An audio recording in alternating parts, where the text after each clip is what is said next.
नमस्कार बहनों, आप अगर किसी एसएचजी यानी स्वयं सहायता समूह की सदस्य है तो 5 बातें ध्यान से सुने। ये 5 ऐसे लक्षण हैं जो आपके समूह में दिखाई दे तो सावधान हो जाए। जैसा कि आप जानती है, समूह के 5 सूत्र क्या क्या है। नियमित बैठक यानी हर हफ्ते या महीने में समूह के सदस्यों की नियत समय पर बैठक। नियमित बचत यानी सदस्यों द्वारा नियमित रूप से बचत जमा करना। नियमित आंतरिक उधार यानी समूह की जमा राशि से सदस्यों को उधार देना। नियमित उधार वापसी यानी लिए गए उधार को समय पर ब्याज सहित वापस करना। नियमित लेखा जोखा यानी समूह के आय व्यय का सही रिकॉर्ड रखना। अब जो मैं 5 गलतियां बताने वाली हूं वो इन्हीं सूत्रों से जुड़ी हुई है।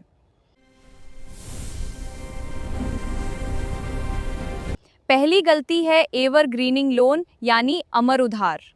जब कोई सदस्य अपने पुराने उधार को चुकाने के लिए नया उधार लेता है, तब रिकॉर्ड में तो उधार चुकता दिखता है, मगर सच में नए उधार के रूप में बना रहता है। ऐसी आदत समूह को कमजोर करती है। इसलिए जब भी उधार दे, वापसी की किस्त बनाए और उसका पालन भी करवाए, या एक उधार चुकाने के अगले हफ्ते ही दूसरा उधार बिना किसी विशेष जरूरत के ना दे। अब दूसरी आदत जो समूह को पक्का तोड़ देगी वो है सदस्य का नाम मगर बाहर वाले का काम, यानी उधार दिया बाहर वाले को किसी सदस्य के नाम पर। यह आदत बहुत खतरनाक है। दीदी, कृपया मुझे उधार दीजिए। माफ कीजिए, आप कहीं और से उधार लीजिए। हमारे समूह का नियम है, हम सिर्फ सदस्य को ही उधार देते हैं जिनकी यहाँ बचत जमा है। लेकिन दीदी, मेरी जरूरत है। मुझे माफ कीजिए, नियम सबके लिए है। इस तरह से आप हमेशा सजग रहे। किसी भी बाहरी व्यक्ति, चाहे वो कोई कार्यकर्ता ही क्यों ना हो, को उधार ना दे।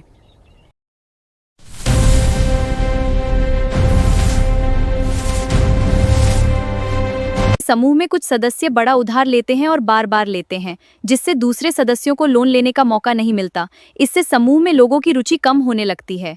इसलिए ध्यान रखें कि जैसे समूह में सबकी भागीदारी जरूरी है, वैसे ही समूह से सबको लोन मिले और सारे सदस्य अपनी जीविका को बेहतर कर पाए।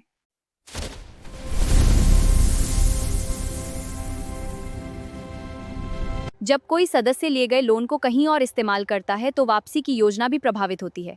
इसलिए ये देखना बहुत जरूरी है कि लिया गया लोन उसी काम में इस्तेमाल हो रहा है या नहीं। जब समूह बिना उद्देश्य पर चर्चा किए और बिना वापसी की रणनीति जाने सदस्य को उधार देता है तो उस लोन के सही इस्तेमाल समय वापसी की संभावना तो कम होती है। लोन लेने वाले को भी बाकी सदस्यों के अनुभव का भी लाभ नहीं मिलता। जब भी किसी सदस्य को लोन दे, ये जरूर चर्चा करें उद्देश्य क्या है, कितना निवेश लगेगा, लोन के अलावा बाकी रुपए कहाँ से आएंगे, लाभ की संभावना क्या है, लोन लेने वाले सदस्य के पास कौशल है या नहीं, और वापसी स्रोत और रणनीति क्या है।